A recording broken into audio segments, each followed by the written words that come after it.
नमस्ते दोस्तों, 3 AM stories में आपका एक बार फिर से स्वागत है। क्या आपने कभी सोचा है कि आधी रात को पहाड़ों के सुनसान रास्तों पर गाड़ी चलाते हुए अगर आपको अचानक भूख लग जाए और सामने एक ऐसा ढाबा दिखे जो मैप पर है ही नहीं, तो क्या आप वहां रुकेंगे? आज की कहानी कुछ ऐसी ही है जो आपके रोंगटे खड़े कर देगी, क्योंकि ये सिर्फ एक ढाबा नहीं बल्कि अतीत की एक दर्दनाक याद है। चारों तरफ घना कोहरा था, बारिश की हल्की फुहारें टपक रही थीं और हवा में मिट्टी की सौंधी खुशबू घुली हुई थी। हमारा आज का किरदार समीर अपनी कार से हल्द्वानी के पहाड़ी रास्तों से गुजर रहा था। रात के करीब 1-1:30 बज रहे थे और धुंध इतनी गहरी थी कि सामने का रास्ता भी ठीक से नजर नहीं आ रहा था। अचानक एक मोड़ पर उसे रोशनी की टिमटिमाती किरण दिखाई दी। वहां एक पुराना सा ढाबा था।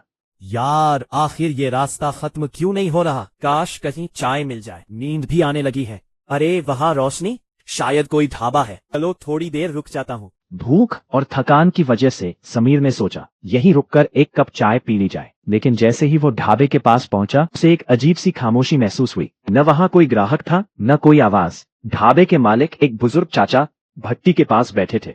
चाचा, एक कड़क चाय मिलेगी? चाचा ने धीरे से सिर उठाया। उनकी आंखें बहुत गहरी और शांत थीं, जैसे उन्होंने सदियों का दर्द देखा हो। उन्होंने बिना कुछ बोले चाय बनाना शुरू किया। लेकिन दोस्तों, असली डर तब शुरू हुआ जब चाय सर्व की गई। समीर ने कहा, थैंक यू चाचा। जैसे ही बुजुर्ग ने चाय का गिलास समीर की ओर बढ़ाया, समीर की उंगलियां उनके हाथ से छू गई और उसी पल समीर का शरीर सुन्न पड़ गया। उनका हाथ बर्फ से भी ज्यादा ठंडा था। ये इतना ठंडा हाथ, क्या ये ठीक है? समीर ने घबराकर उनकी तरफ देखा, लेकिन बुजुर्ग चाचा सिर्फ मुस्कुरा रहे थे। तभी समीर की नजर ढाबे की दीवार पर लगे एक पुराने धूल भरे अखबार के टुकड़े पर पड़ी। उस पर साल 1998 की एक खबर छपी थी। ठीक उसी जगह पर एक भयानक बस एक्सीडेंट हुआ था, जहां एक ढाबा मालिक ने अपनी जान दांव पर लगाकर दर्जनों यात्रियों को बचाया था। लेकिन अंत में वह खुद आग की चपेट में आ गया। नहीं,